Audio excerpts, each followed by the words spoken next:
The story you think you know about the fall of Rome is wrong. It wasn't a dramatic, final battle against barbarian hordes that brought the world's greatest empire to its knees. The truth is much more tragic. By the time the final invasions began, Rome was already a hollow shell, broken from within. The empire didn't just fall.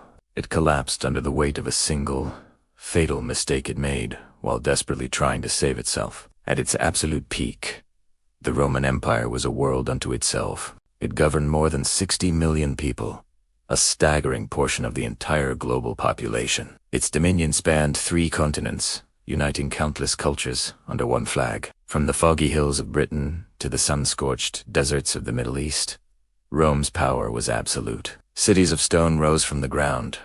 Roman law brought order to chaos, and the eagle standard promised a future that seemed eternal. Rome's genius wasn't just in conquering, but in connecting, a marvel of engineering.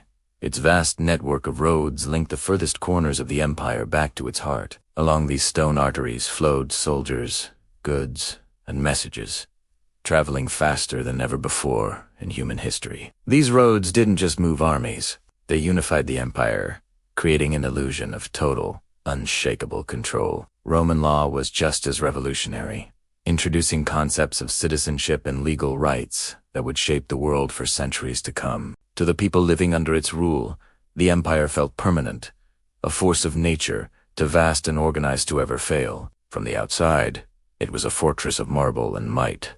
Its legions feared, its economy massive. Rome built monuments to last forever, because it truly believed it was forever. Generations lived and died knowing no other world. This power bred confidence, and that confidence slowly hardened into complacency. But this incredible strength was deceptive. The very systems that made Rome dominant also demanded constant growth and endless resources. The larger the empire grew, the more strained these systems became. The borders stretched farther, the government became more complex, and the distance between the rulers in Rome and the people they governed widened. Quietly, almost invisibly, the foundations of Roman power began to crack. The institutions that managed growth couldn't handle stagnation. Success had bred a dangerous dependency, and efficiency was giving way to excess. Rome still looked strong, but beneath that polished surface, the empire was starting to break apart. It had reached a scale where survival required not more power,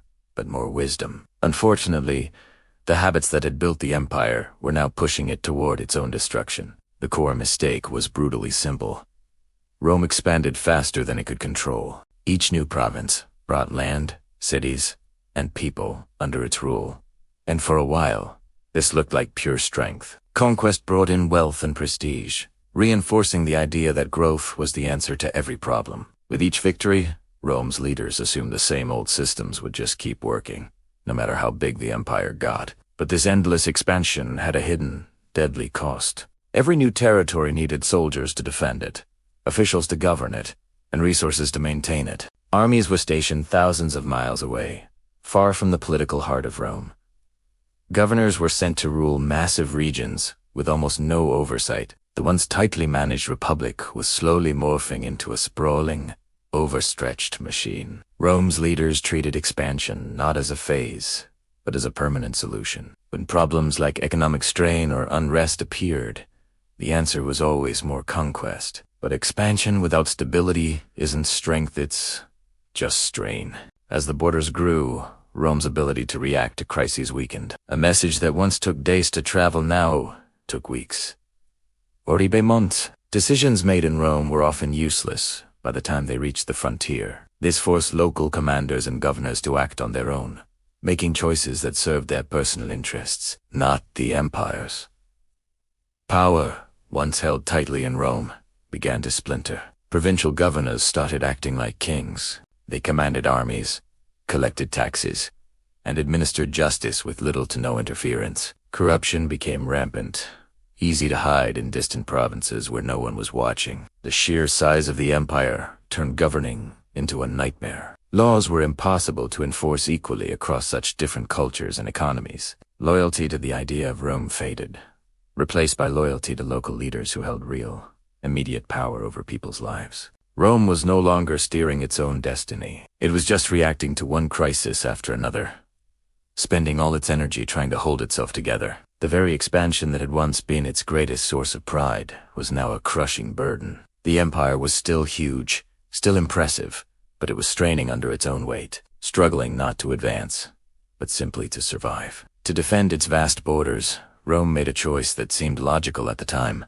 but would prove to be fatal. The empire was so large that its traditional legions, made up of loyal Roman citizens, were no longer enough. Recruitment was down, costs were up, and the constant warfare was taking its toll. So, Rome made a trade. It swapped loyalty for convenience. Slowly but surely, Roman citizens disappeared from the army's ranks. In their place came mercenaries and foreign soldiers hired from tribes outside the empire. These fighters were skilled, they were fierce, and they were available. But their loyalty wasn't to Rome. It was too cold, hard cash, and to the generals who paid them. This single decision completely changed the Roman army. Serving in the legions was no longer a duty to the state.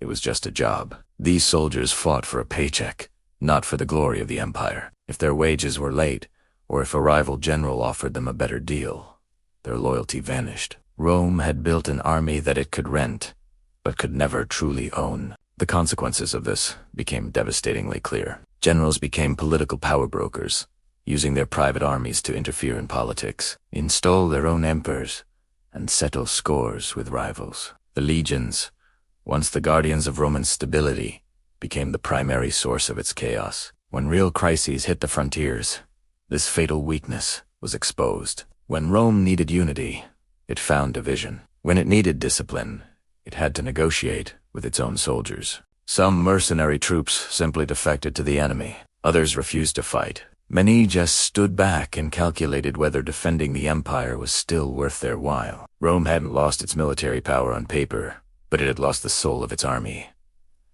Without loyalty, numbers and weapons meant nothing. Without a shared purpose, discipline crumbled. Rome had gambled its very survival on men who had no reason to care if it lived or died. An army like that can win battles, it can put down rebellions, and it can delay the inevitable. But it cannot save an empire.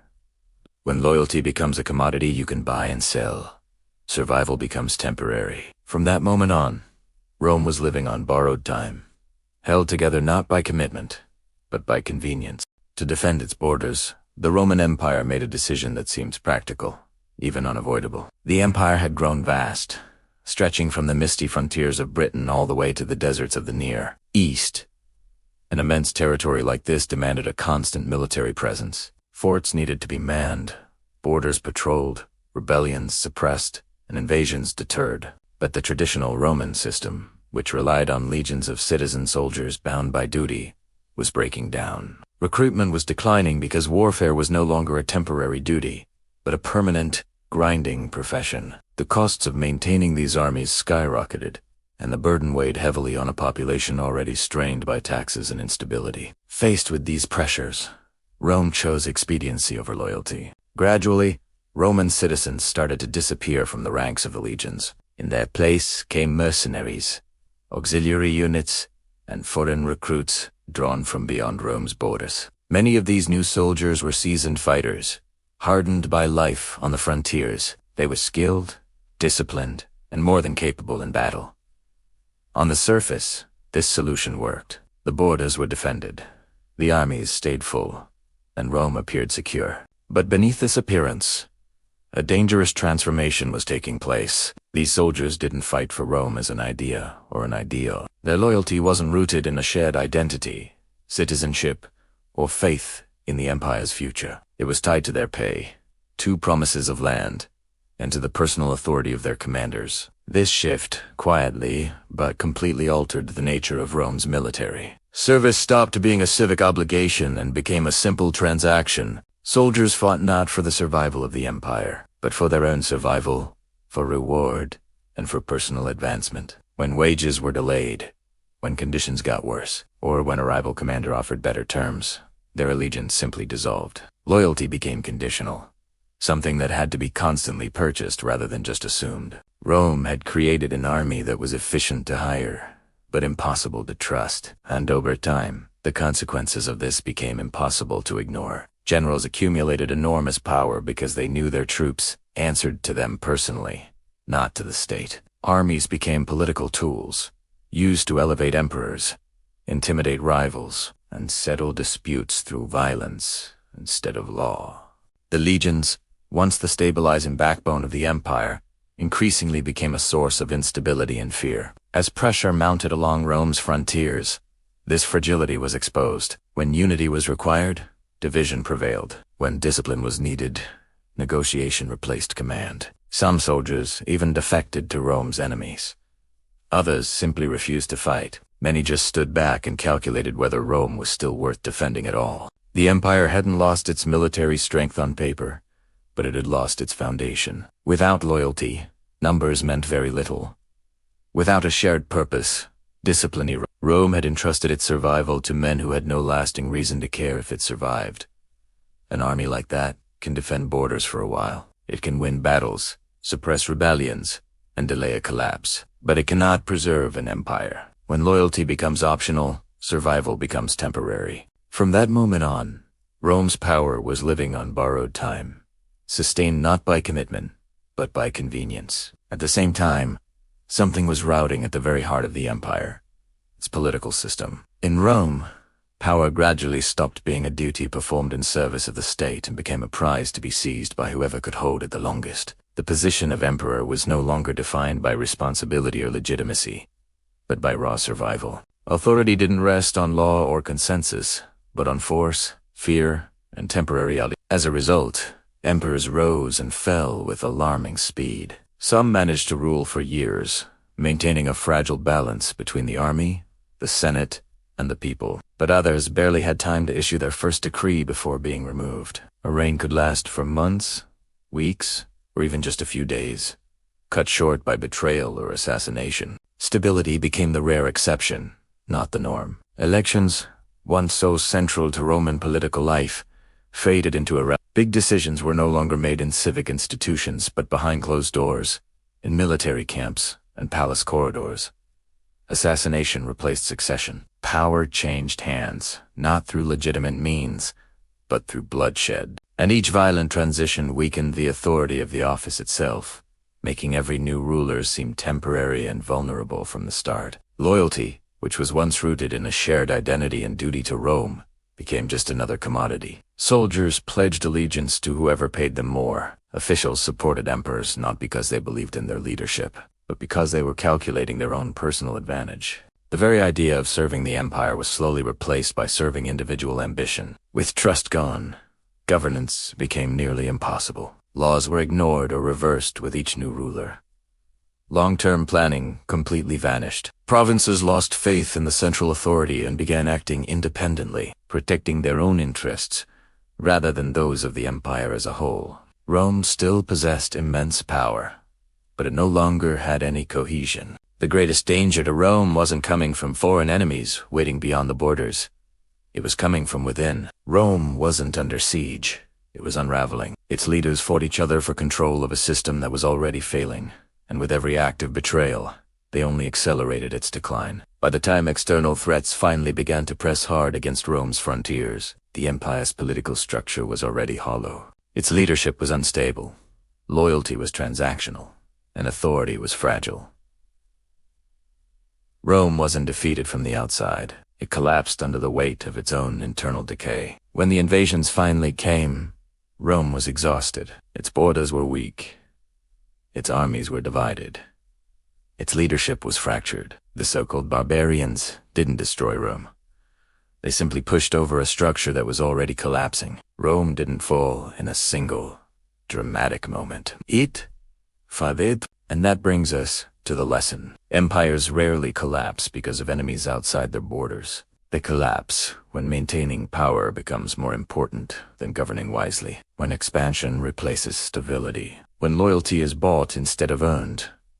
Rome didn't fail because it was attacked. Rome failed because it forgot what made it strong in the first place. The Roman Empire believed it would last forever. Most empires do. And that belief is often the very first sign of the end. Thanks for watching. If you found this interesting, consider subscribing for more stories from history.